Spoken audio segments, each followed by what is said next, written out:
Guys, magandang hapon. Ito panibagong tips na naman po sa gusto ng i-market ang kanilang fried chicken. Ano-ano po ba talaga ang dapat bilhin para sa pagsisimula ng kaunting negosyo ng pag-fried chicken po natin? Una-una po, siyempre bibili tayo ng kawali. Yan, makikita nyo po. Ganun po ang inyong bibilhin para pag once na lumakas po ang inyong FC ay hindi na ho kayo bibili pa ng panibagong kawali. Ang kawali po niyan ay ganyan siya ang style. At ayan po, siyempre yung sa mantika naman po, dalawang klase po ang mantika natin. Mayroong palm oil, mayroon tayong coconut oil. Ang pagkaiba po sa coconut oil ay maputi siya. Yun po ang karaniwang ginagamit po namin kasi po ang palm oil po na ginagamit po natin ayon sa aking obserba po ay madali siyang mangitim. Ayan po, nakikita po ninyo, yan pong ating balat o chicken skin na malakas po yan dito sa paninda ko. Ang problema lang, kakaunti naman po ang aking paninda. Gawa ng dun lang kinukuha ko dun sa aking mga tinatagtad. Ayan po, panibago po natin ang ating bibilhin. Balik po tayo sa bibilhin. Yan po, kung makikita nyo po tong yung ginagamit ng aking customer.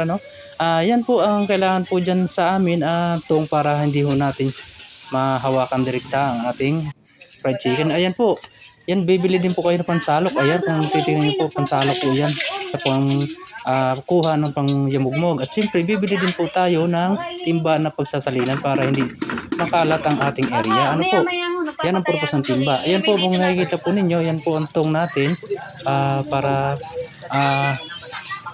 paggamit ng customer at siyempre magagamit din po natin. Ayan po, tray.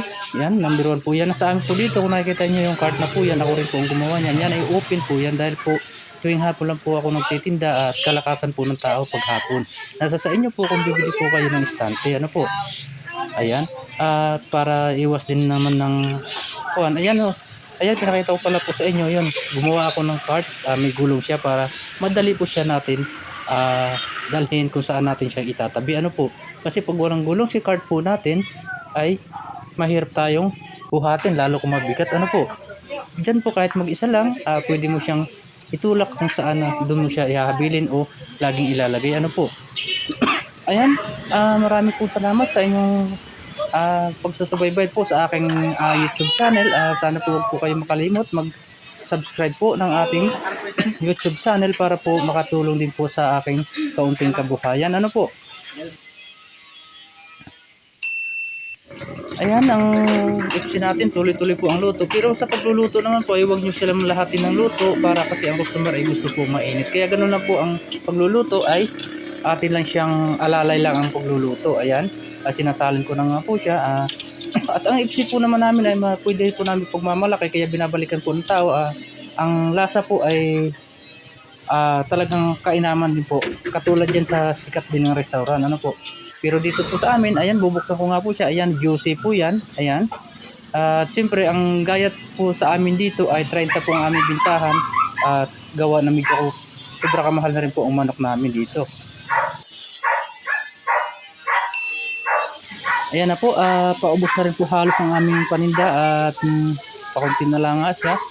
Ayun, halos last na luto na lang po yan. At minsan po mayroong araw po talaga na mabilis ang ating paninda. Gawa po mayroong PD, dyan po malakas po yan. At lalong-lalo pagkasahura ng porpoise, malakas na malakas po yan ang ating FC.